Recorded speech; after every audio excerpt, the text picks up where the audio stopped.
यहाँ क्या संकेत है?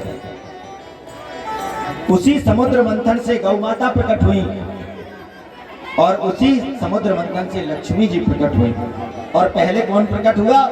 गौ माता, और बाद में लक्ष्मी जी प्रकट हुई। इसीलिए आपको याद हो, इस बुंदेलखंड की भी परंपरा थी, वो जो शास्त्रोक्त थी।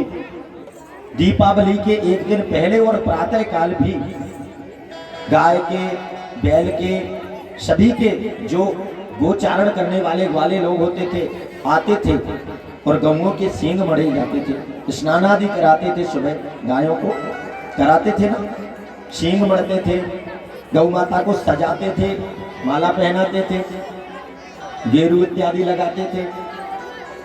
आजकल लोगों ने गौ माता का पूजन, क्योंकि नियम है, जो लक्ष्मी जी की पूजा करते हैं, दीपावली की पूजा तो सबके घर में होती है, अब हम लक्ष्मी जी की पूजा तो करते हैं। अब एक ही पेट से दो बेटियां पैदा हुई, एक ही माँ से, तो बताओ दोनों बहनें होंगी या नहीं? और जो पहले होगी तो वो बड़ी बहन, और जो पीछे वो छोटी बहन। तो गौ माता पहले प्रकट हुई और लक्ष्मी जी पीछे, तो लक्ष्मी जी छोटी बहन हुई कि नहीं, और गौ माता बड़ी।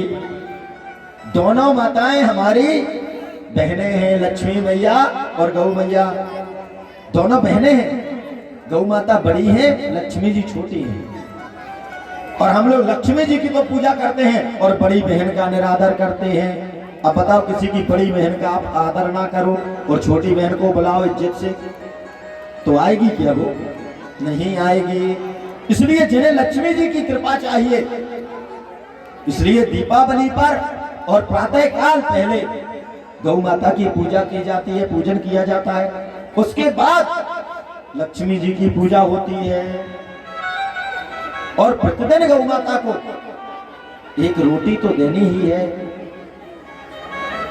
इसलिए गौ माता का जो पूजन करते हैं, यदि सिर्फ दीपावली से मतलब नहीं, आप जब जब गौ माता की पूजा करेंगे और उसके बाद लक्ष्मी जी की पूजा करेंगे, तो आपके ऊपर लक्ष्मी जी सदा कृपालु रहेंगी, दयालु रहेंगी। क्योंकि आपकी जैसे कोई बड़ी बहन का सम्मान भी करना, फिर आपका करे तो आप खुश होंगी। इसलिए छोटी बहन और बड़ी बहन दोनों का सम्मान हो। तो याद रखना, यदि लक्ष्मी जी की कृपा चाहते हैं तो उनकी बड़ी बहन गौ माता की भी आपको पूजा करनी पड़ेगी। प्रयास करना कि आप गौ माता की भी पूजा करें, और अवश्य। तो इस प्रकार से महाराज ये समुद्र मंथन इत्यादि हुआ, अमृत निकला, और अमृत निकला तो अमृत मोहिनी अवतार इत्यादि होकर के अमृत जब वितरण किया गया, तो उसी बीच में इस अमृत के वितरण में एक स्वरभानु नाम का दैत्य था, जो वो बीच में जाके बैठ गया था देवताओं के मध्य। और अमृत जैसे ही गटक गया कि हरि ने चक्र लेकर के काट दिया, तो दो भागों में हो गया। तो वही राहु और केतु बनकर के सूर्य और चंद्रमा के ऊपर ग्रहण लगता है। ये लोग शास्त्रों को जान ही नहीं पाए, कहते वैज्ञानिकों ने बड़ी खोजें कर ली हैं। ये बात याद रखने की है, यहां तक कि आप नोट कर सकते हैं। जरा देखें कितना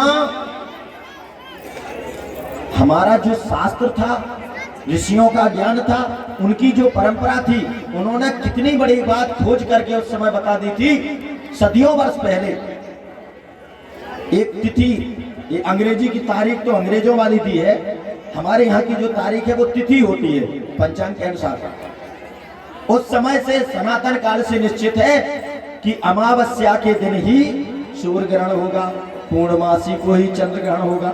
इसके अलावा ना सूर्य ग्रहण होगा ना चंद्र ग्रहण, यानी डेट फिक्स है। सूर्य ग्रहण की डेट, अमावस्या फिक्स है। जब जब अमावस्या पड़ेगी और यदि ग्रहण होगा तो अमावस्या पर ही होगा। चंद्र ग्रहण पूर्णमासी पर ही होगा, वो कभी भी हो, पूर्णमासी के अलावा कभी नहीं होगा। कितना बड़ा गणित था।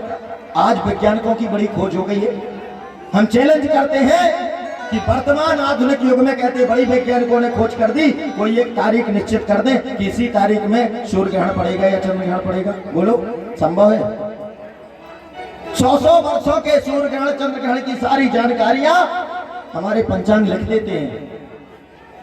100 वर्षों तक देख लो, 200 वर्षों तक देख लो। आज से करोड़ों वर्ष पहले मंगल ग्रह लाल है, बुध हरा है, बृहस्पति पीला है, राहु केतु काले हैं, एक एक की गणना सब कुछ पंचांगों में शास्त्रों में लिखा। आज तुमने दुनिया के विमान खोजे, करोड़ों अरबों रुपए लगाए रात दिन खोज की, फिर भी पूरा नहीं खोज पाए। तुमने जो विमान बनाया उसमें बिना पेट्रोल के 1 मिनट नहीं चलता, इंजन फेल हो गया तो मरोगे। हमारे यहाँ तो कोई विमान थे जिसमें इंजन होता ही नहीं था, मन की कामना से चलता था बिना डीजल पेट्रोल के। वो विमान थे पुष्पक विमान का सुना, और ऐसे अनेकों विमान, और ये झूठ नहीं थे। लोग कहते महाराज मोबाइल, अरे मोबाइल तुम्हारा आ जाया, इससे बड़ा वाला मोबाइल वीडियो कॉलिंग महाभारत काल में हुई, संजय ने करके दिखाई। बोलो वीडियो कॉलिंग थी। धृतराष्ट्र पूछ रहा क्या चल रहा संजय? पितामह दोनों सेनाएं खड़ी हो गई हैं, अर्जुन बाण चला रहे हैं, ये हो रहा है, वो मर गया है, जिनका हो गया। कहाँ संजय बैठे हैं और कहाँ युद्ध चल रहा है? लाइव टेलीकास्ट होता था। लोग कहते हैं आज बड़ी तकनीक बढ़ गई है, एंटीना लग गया, छतरी लग गई है, टीवी लग गई, सबको दिखने लगा। अरे पागल हो तुम लोगों को पता ही नहीं। उससे पहले हमारे यहाँ इससे ज्यादा तकनीक थी, बिना किसी लाइट के। इसमें तो बिजली चली गई तो नमस्ते, उसमें कोई बिजली नहीं, एक व्यक्ति बैठा और पूरा टेलीकास्टिंग कर रहा। जैसे क्रिकेट की कमेंट्री चलती ना, वो दौड़ा उसने फुटबॉल में की, इधर से लगाया छक्का चौका, और लोग सुनते बस ही आनंद लेते। ऐसे बताते थे संजय सब कुछ ये हो गया, ये हो गया। कहने का तात्पर्य शास्त्रों में बहुत कुछ था, सब कुछ था, बहुत कुछ क्या सब कुछ था, बस हमने उनको जाना नहीं, समझा नहीं, और हम लोग साइंस की पढ़ाई को ही सब कुछ मान बैठे। जहां साइंस की सीमाएं समाप्त हो जाती हैं वहां से अध्यात्म की शुरू होती है। अध्यात्म को साइंस से नहीं समझा जा सकता, न समझ पाओगे। इस साइंस टेक्नोलॉजी की पढ़ाई कितनी भी कर लो, जब तक अध्यात्म में नहीं जाओगे वास्तविक ज्ञान नहीं होने वाला। तो इस प्रकार से महाराज यह समुद्र मंथन इत्यादि हुआ, और अंत में जब